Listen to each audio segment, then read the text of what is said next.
Hey everybody, this is Way to Fail with another Scrolls Let's Play, where today I'm doing a post-commentary for a ranked game I had between myself and Sat NaCl Mancer, who I'm just going to call Salt in case you don't know what sodium chloride is there. But this was a ranked game on, I guess you call it ladder, whatever, just the ranked matchup, where I am going with my growth deck. The decay stuff is things that I'm happy to look at, and I'm going to be continuing to investigate, obviously, on the test server.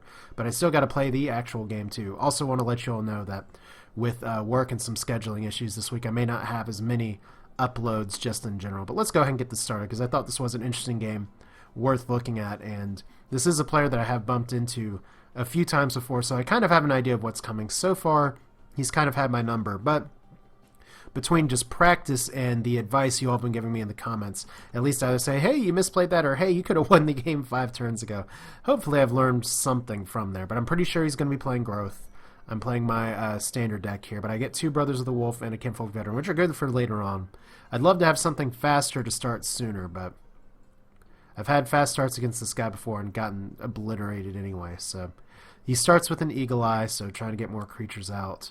I get a Quake, which is going to be very good to pocket here because he is playing growth, because Quake is most effective against a deck that plays a lot of small creatures.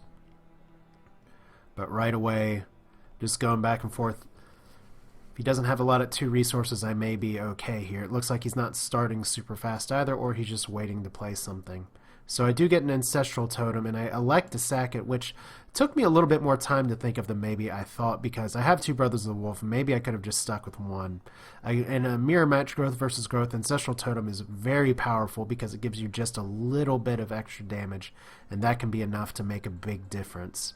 But I like to keep the Brothers of the Wolf just so I can try and spam more things on the board at the time, especially higher health units, which is always the hope. But we get our first Ragged Wolf at 3 resources, so by this point he knows that I'm either playing something big or not at all.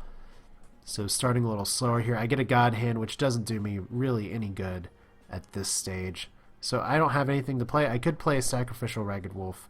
It would die if I played it, very likely, but actually I elect to keep the God Hand.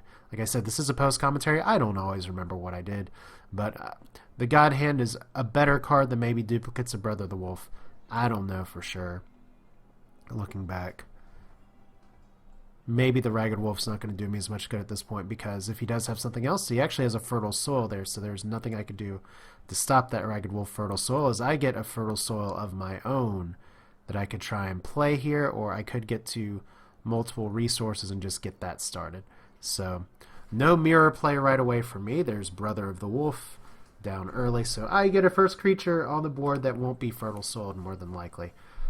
But he has 6 cards to my 4. I say, yay, I can play something, because my start was a little slow. But he does have plenty more card options here, as right away, turn 5, Great Wolf, already not looking too fantastic for me. Although I could play the Kinfolk Veteran this turn, or I could play the Druid Burial Ground, which is another decision that took me quite a while to get to here. I am trying to play a little more carefully. These walls I haven't been playing as much. These walls I haven't been playing as much lately. I'm debating taking them on my deck entirely, but when I need them and I need some protection, I really need them. But at this point, I like to get rid of it. Decide to get a little bit more offensive more than like. Actually, no, I don't. I decide to be tricky and play a little clever here and go ahead and do the same move he did. So Ragged Wolf to Fertile Soil. Try and get those cards. I could have played the Veteran, but if he has a Mangy, he's going to wax this guy anyway. I could have played the Veteran next turn. All kinds of decisions that are worth thinking about, but if he does have a Mangy, this guy's screwed. As I say, I'm waiting for the Mangy. And is he going to Eagle Eye into Mangy? He says you and me both, so there we go. Expecting my brother to die. He's facing down death. And are we going to get it? He elects to put out something, I guess, in front of the wolf. It's going to be an Ancestral Totem down on the bottom. Now, that is a kind of tough spacing here for me to look at, because this Vetter gives him more resources, and he's essentially saying, do you want me to have 7 growth for a while, or do you want me to have an Ancestral Totem out? And like I was saying before, mirror matches, Ancestral Totems are great if you can get them out. But because the problem is that it gives you 1 more damage. And see, a Brother of the Wolf with 4 damage will kill another Brother of the Wolf. A Kinfolk Veteran with 1 additional damage will kill another Veteran. So right now I could try and kill this guy. I could go for the Ancestral Totem. I have 2 Quakes in my hand. And I pother that up, which is interesting. But I guess that's more for card draw. And let's hear. I elect to Veteran and kill the Great Wolf. Go ahead and take out the threat that's going to do damage to me. Hopefully do something to take out the Ancestral Totem soon. ... Because that Great Wolf can do a lot of hurt, but there we go. The Ancestral Totem 1 buff Kinfolk Veteran. That means this Meat Shield is dead immediately, so he can Ranger's Bane the brother behind me without much worry. So right away I'm a little bit behind, but I also got to take out the Great Wolf. That would have done some significant damage anyway, especially if he had played the Veteran and the Great Wolf there. So I have 2 Quakes in my hand, and he has plenty of things on the board. I could play a Veteran, I could play a Great Wolf. I do get a Ranger's Bane as well, so I could Bane this happy little Vetter. But I don't have too much more to do with my resources at this point. But I like to play a Vetter of my own. So I have the 2 Quakes in my pocket. I don't really want to use them. But we'll see what he does. As we just have a little bit of banter. It is nice when I play against another player who's willing to talk to me a little bit. But there's a Sister of the Fox, not of the Wolf. Sorry, guys. So that kind of takes away my attack of opportunity that I might have had on the Ancestral Totem there. Unless I play my Kinfolk Veteran now. Or I could just Quake because he's got a ton of shit on the board. And there's not a lot I can do about it. Of course, I could Crimson Bull here. But once again, what's that going to do for me? Not a lot. Pretty much everything's going to die no matter what I do. So there's the Quake. Right away, I still have a Veteran who's got 2 health. So maybe I should have waited to play that Vetter. I don't know. But there's the Quake. Nerf it, I guess, because I'm already behind. I have a few more cards, but that Dryadic Power's tough, because that means that guy's stronger. He plays a Brother of the Wolf behind him, so now he's a wall that attacks every 2 turns. And look at there, my Quake is obviously doing me a lot of good here. But that Dryadic Power means that guy's not going to be moving. It's a great dual role card. You can buff a unit, make it really strong, or you can lock down a unit and keep it from moving. So I can play an Ancestral Totem of my own. I can play a Great Wolf. That's what I like to do first, because he has more things on the board. But I have more cards in hand at this point. So unless he gets a really good roll of creatures here, I'm still in an okay shape. So he gets a Great Wolf of his own. So remember what I was saying about okay shape before? Let's just look at the board. I know I have 5 cards in my hand, but I don't really have... I have a Quake, but what's that Quake going to do against 5 health, 4 health, 5 health? I have a Burial Ground. I have a Crimson Bull. I have a Kinfolk Veteran. I could possibly vet Crimson Bull and take out the Great Wolf, but then this guy would get waxed. Pretty much he's going to get eaten no matter what I do. So I can try and be aggressive here. I don't have a lot of creatures. So just kind of a tough spot to be in right now, because he has a lot of really good juicy units on the board, and I could try and play it safe here. But why would I play it safe when I would actually go ahead and Crimson Bull, take out the Great Wolf? My poor Veteran is on the verge of dying here next turn, just because there is a Brother of the Wolf with plenty of attack. So yeah, I am not feeling too good about this game right now. Just sitting here, because I have the Burial Ground, I have a Quake.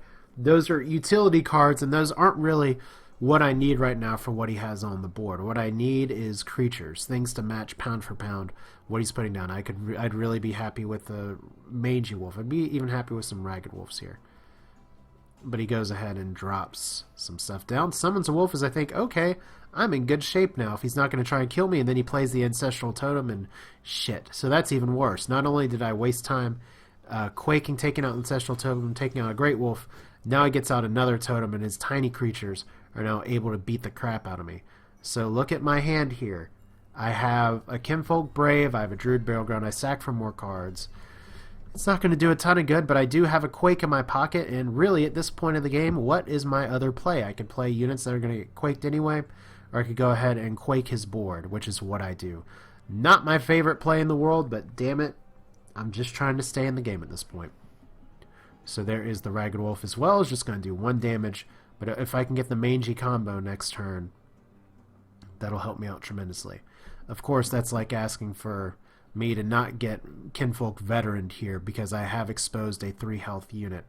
I was seriously debating putting the Ragged Wolf in front of the Great Wolf, and there is the Veteran that I believe while sitting there I'd sniffed out or just said I was really hoping you wouldn't play the Veteran. But he did, and now kind of a misplay there, you could say. Just I probably should have taken better care to protect my Great Wolf instead of hoping to get 1 damage on the brother of the wolf. And instead now I'm stuck without a mangy play. I'm just pretty much stuck in general. So I do have a mangy, I do have a ragged. They're not going to do a lot of good. So there's me just hoping that the Veteran wouldn't come, and it did. And I could Fertile Soil here and try and get more cards, but at this stage of the game, what is that going to do for me? I get more cards. Once again, it's really something where I don't have a lot of other options here. So not taking good care of my Great Wolf, once again, as has been a problem in the past, is putting me kind of in a rough position here. It's almost like I need a triple Quake at this point, but instead my plays are the Vetter and the Brave, because what else can I do once again? I could try and Fertile Soil for more cards next turn, but I just want to stay out of this guy's way. Now that Veteran in the front here, he is Dryadic powered, so he can't move unless Salt here is splashing something, and I don't think I've seen him splash much in the past. And you know what? He's just getting a bunch of shit on the board now. So yeah. He does kind of what I like to do of, hey, you're going to attack the bottom or try and put things on the bottom. All he needs to do is take care of the top. So there's a God Hand. That's my second God Hand. Once again, something that's not really going to do me any good here. I do have a Transposition that I can try and do just for a little bit of extra card draw. I could Fertile Soil something. But let's see. How's this going to be? Trying to just play things. I don't know what exactly I'm thinking here, but go ahead and Transposition just to try and keep this Vetter not exposed. Get a Jarl. Jarl doesn't do me a ton of good. Fertile Soil, once again, doesn't do me a ton of good. Sister of the Fox, just putting all my baskets in the bottom. There's a rally here. At this point, I don't really have a lot that can take on what he's put in front of him. I mean, I have the Veteran, I have the Jarl. It all feels like it's going to come a little late, though. But I do have a Ghetto God Hand as well between the Rallying and the Crimson Bull. So we'll see. But it's probably not going to end very well. It's probably going to end in a few more tiers for me, as I'm not going to be able to move up my units to attack in time. I don't know exactly why I didn't move them up here.